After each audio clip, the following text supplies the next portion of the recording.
197 run chase করতে নেমে মাত্র 7 রানে ম্যাচটা হারলো বাংলাদেশ, তাও আবার টি-20 ফরম্যাটে।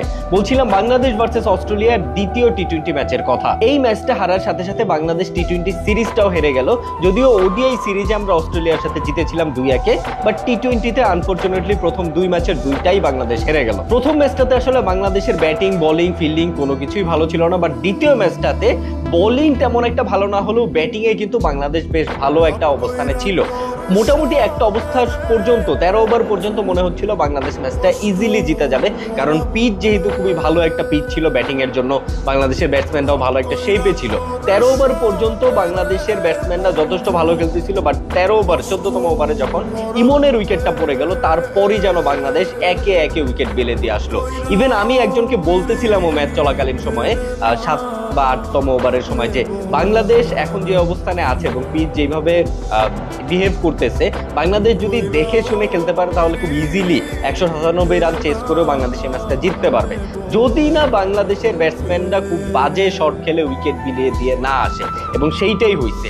ইমনের উইকেট থেকে শুরু করে আপনি ইমনের কথা বলেন, সাইফের কথা বলেন, এরপরে আসলে অনেকেই আসলে একের পর এক বাজে শট খেলে উইকেট বিলিয়ে দিয়ে আসছে।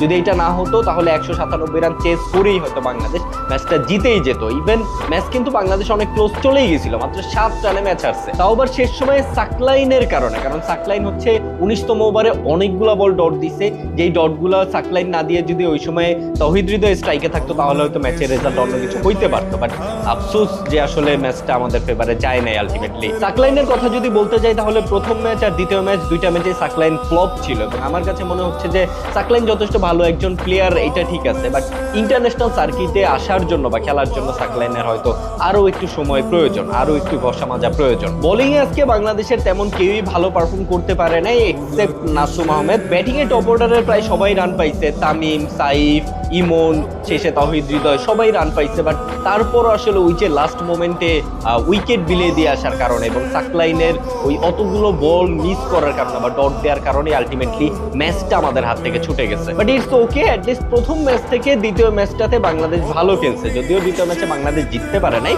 বাট আলটিমেটলি একটা ভালো গেম তারা উপহার দিচ্ছে। বোলিং এ অতটা ভালো না হলেও ব্যাটিং এ কিন্তু বাংলাদেশ যথেষ্ট ইমপ্রুভ করছে। এইটাই আসলে আমরা বাংলাদেশের কাছ থেকে প্রত্যাশা করি যে বাংলাদেশ ম্যাচ জিতুক বা হারুক, একটা ভালো খেলা আমাদেরকে উপহার দেয়, একটা ভালো চেষ্টা তারা করুক ম্যাচ জয়ের জন্য, একটা টিম কম্বিনেশন হিসেবে তারা চেষ্টা করুক, এবং সেইটা দ্বিতীয় ম্যাচে আমরা বেশ অনেকটাই দেখতে পাইছি, বাট আলটিমেটলি রেজাল্ট আমাদের ফেভারে যায় নাই। যাই হোক, প্রথম দুই ম্যাচের দুইটাই হেরে অলরেডি আমরা টি-20 সিরিজ হেরে গেছি, বাট স্টিল একটা ম্যাচ কিন্তু এখনো বাকি রয়েছে। তৃতীয় ম্যাচে আশা করতেছি বাংলাদেশ কামব্যাক করবে এবং অস্ট্রেলিয়ার কাছ থেকে তৃতীয় ম্যাচে বাংলাদেশ জয় ছিনিয়ে আনবে, আর যদি না আনতে পারে তাহলে আর কি ক্যাঙ্গারু ওয়াশ হয়ে যাবে।